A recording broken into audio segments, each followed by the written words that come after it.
وَلْتَكُنْ مِنْكُمْ أُمَّةٌ يَدْعُونَ إِلَى الْخَيْرِ وَيَأْمُرُونَ بِالْمَعْرُوفِ وَيَنْهَوْنَ عَنِ الْمُنْكَرِ وَأُولَئِكَ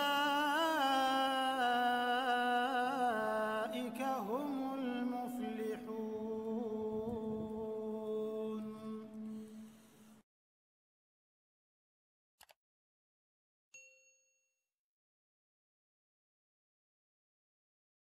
Yang kedua teman-teman sekalian, dalil disebutkan dalam surah Ar-Rum, surah nomor 30 ayat 40. Dan ini sebaik-baik bukti, panduan adalah Al-Quran. Al-Quran menceritakan kepada kita, surah Ar-Rum, surah nomor 30 ayat 40, A'udzu billahi minasyaitonir rajim. Huwa alladhi khalaqakum, thumma razaqakum, thumma yumitukum, thumma yuhyikum. Hal min syurakaikum man yaf'alu min dzalikum min syai' subhanahu wa ta'ala amma yusyrikun. Dialah Allah satu-satunya yang telah menciptakan kalian dari tidak ada menjadi ada. Kemudian memberikan rezeki kepada kalian, memenuhi semua kebutuhan kalian. Kemudian akan mematikan kalian, akan tiba saatnya ajal datang, kalian akan mati. Kemudian membangkitkan kalian, menghidupkan kalian. Apakah ada sekutu-sekutu yang kalian sembah selain Allah? Patung kah, pohon keramat kah, kuburan kah, syaitan kah, malaikat kah? Adakah sekutu-sekutu yang kalian sembah selain Allah itu? Yang kalian partnerkan sama Allah atau kalian anggap Tuhan kalian? Yang bisa melakukan itu sedikit saja dari itu. Maka maha suci Allah dan maha tinggi terhadap apa yang mereka sekutukan. Di dalam ayat yang lain surah Ghafir atau surah Mu'min surah nomor 40 ayat 64 Allah juga mengingatkan, A'udzu billahi minasyaitonir rajim. Allahul ladzi ja'ala lakumul arda qarara. Allah lah yang telah membuatkan untuk kalian bumi ini qarar.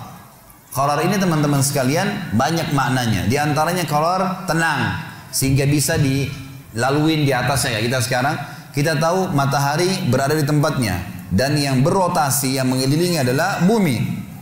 Maka kenapa pertanyaannya bumi berjalan? Ya. Dan kita tidak terbalik.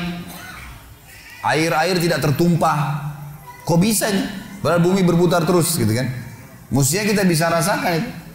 Tapi ternyata subhanallah kita bisa. Tenang, bisa jalan. Mana yang lain qarar adalah kalian bisa membangun di atas bumi itu. Kalian bisa bercocok tanam. Kalian bisa mengambil hasil tambangnya. Allah mengatakan, dialah satu-satunya yang telah menjadikan buat kalian bumi qarar. Was-samaa'a binaa'a. Dan telah menjadikan langit ini bangunan buat kalian. Jadi kita sebenarnya teman-teman sekalian, di bumi ini seperti sedang berada di sebuah ruangan. Langit ini seperti atapnya masjid dan kita sedang berada di dalam sebuah ruangan. Allah mengatakan langit ini seperti bangunan, atap buat kalian. Wasawwarakum fa ahsana suwarakum. Dan dialah yang telah melukis kalian dengan sebaik-baiknya. Teman-teman coba renungin. Kalau kita lagi duduk di pinggir pantai misalnya. Kemudian ada satu pelukis membawa papan lukisnya. Kita duduk di sebelahnya, kebetulan laut lagi tenang. Ada kapal, ada pohon kelapa, ada buahnya bergelantungan. Kemudian juga ada burung mungkin berterbangan, ada matahari, ada awan sedikit, pemandangan yang indah. Lalu kemudian kita berada di sebelah seorang pelukis lalu melukis apa yang dia lihat dan apa yang kita lihat. Semua yang dijangkau oleh mata dia dan mata kita digambar sama dia. Dan berhasil si pelukis melukis seperti apa yang dia lihat. Kira-kira kita menilai bagus nggak gambarannya? Hah? Kok nggak ada jawaban ini? Masih hidup nggak? Kita akan bilang bagus. Bahkan kalau ada orang yang melukis gambar seperti apa yang benar-benar kelihatan alami, gitu kan? Itu harganya mahal, bisa sampai miliaran, dijual mahal. Subhanallah, manusia terkagum-kagum dengan lukisan sampai diadakan pameran lukisan lah segala macam. Padahal orang pelukis ini teman-teman sekalian hanya menciplak saja. Hanya ciplak ciptaannya Allah dan itu pun yang bisa jangkau dengan matanya. Plus lagi lukisan manusia tidak bisa bergerak, lukisannya Allah bergerak. buahnya bisa diambil, airnya bisa bergerak, di dalamnya ada makhluk hidup, burungnya bisa terbang, mataharinya bisa diistilahkan dengan terbenam dan terbit, awannya bisa pindah-pindah, manusianya juga bisa jalan dan seterusnya. Bagaimana bisa kita berpikir teman-teman sekalian, ini hebat ya, ini luar biasa ya, kagum-kagum dengan orang yang hanya menciplak saja.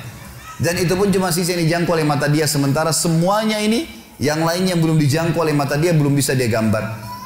Dan luar biasa tidak bisa bergerak, gambaran manusia, kok bisa? Kenapa dengan ciptaan Allah yang luas ini kita lupakan?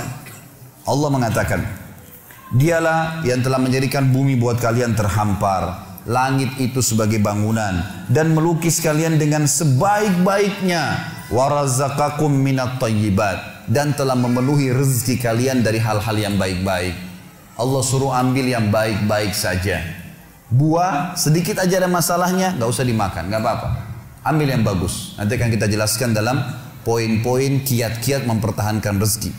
Tapi di sini Allah SWT menyuruh kita mengambil yang baik-baik saja. Sudah melukis kita dengan sebaik-baiknya. Bagaimana teman-teman sekalian, Anda tidak bisa melihat keajaiban Allah di diri kita sendiri.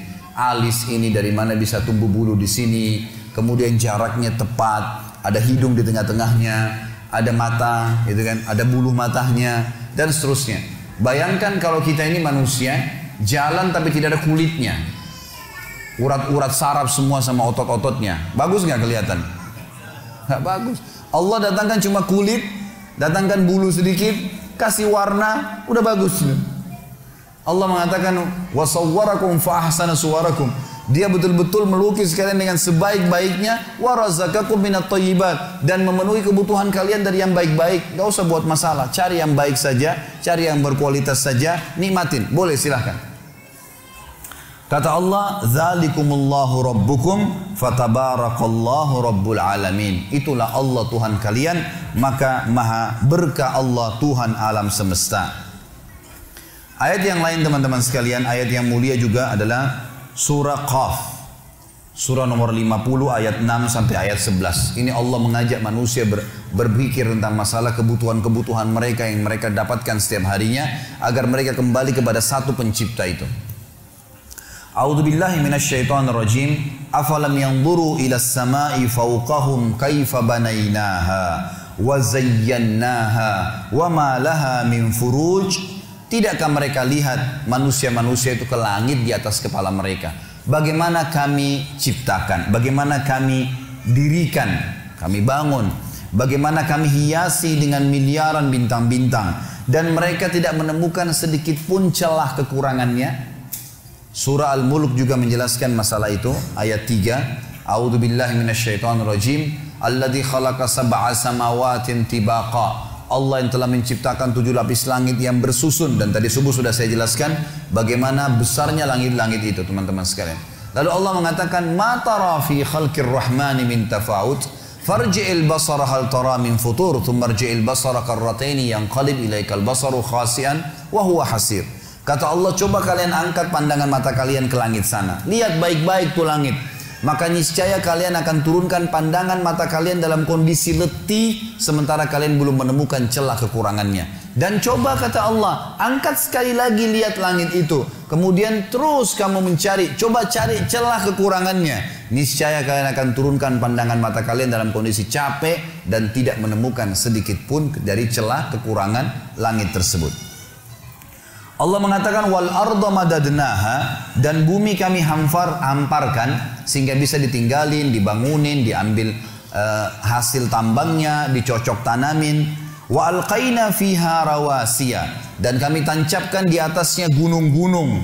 Wa ambatna fiha min kulli zaujin bahij, dan kami tumbuhkan di atas bumi itu ya semua yang berpasang-pasangan. Maksudnya di sini ada hewan-hewan melata, kayak manusia, hewan-hewan, tumbuh-tumbuhan, sehingga mereka bisa berkembang biak. Tabsiratan wa dzikra likulli abdin munib. Tabsira itu sebagai ilmu pengetahuan. Wa dzikra, dan peringatan bagi hamba-hamba yang munib. Munib ini teman-teman sekalian cerdas, jeli. Allah menyebutkan masalah itu. Wa nazzalna minas sama'i ma'an mubaraka, dan kami turunkan dari langit air yang penuh dengan berkah, air hujan. Fa'ambatna bihi jannatin wa habbal hasid, yang kami tumbuhkan dengan air hujan itu kebun-kebun yang lebat, dan juga biji-bijian yang siap untuk menjadi pohon yang baru. Wan nakhla basiqatin laha tal'un nadid, dan kami juga tumbuhkan dengan air hujan pohon-pohon kurma yang memiliki mayang-mayang yang banyak. Saya perlu jelaskan karena teman-teman mungkin belum tahu pohon kurma. Di Timur Tengah sekarang, kalau orang itu mau dianggap kaya, dia harus punya pohon kurma, kebun kurma. Kalau hanya sekedar punya mobil mewah, rumah besar, itu masih biasa. Masih banyak orang yang punya. Tapi kalau orang punya kebun kurma ini luar biasa. Karena satu pohon kurma itu umurnya panjang. Bisa berumur seperti pohon kelapa gitu kan. Dan punya mayang. Mayangnya itu banyak kalau musim ya berbuah keluar. Dan satu pohon itu kalau lagi padat itu bisa turun ya bisa sampai 1000 kilo kurma. Dan kurma ini ada 300 macam jumlahnya. Dan ada yang kering, ada yang basah. 90% kurma kering. Kurma kering teman-teman sekalian bisa bertahan sampai setahun, 2 tahun gak rusak, gitu kan. Maka ini transaksi bisnis yang sangat menguntungkan, gitu kan. Karena buahnya kalau berbuah banyak bisa bertahan sampai tahunan gak rusak, gitu kan. Belum lagi dengan nutrisi-nutrisi ada di dalamnya. Maka Allah menyebutkan khusus masalah kurma. Dan coba lihat kurma bagaimana kami tumbuhkan, kata Allah. Kemudian ya keluar dari mayang-mayangnya buah-buah yang banyak. Kata Allah, rizqan lil ibad. Semua itu sebagai rezeki buat hamba-hamba. Wa ahyayna bihi baldatan maita, dan dengan air hujan juga kami hidupkan negeri yang sudah mati. Wa kadzalikal khuruj. Begitulah nanti kalian akan dibangkitkan pada hari kiamat. Inilah beberapa dalil-dalil teman-teman.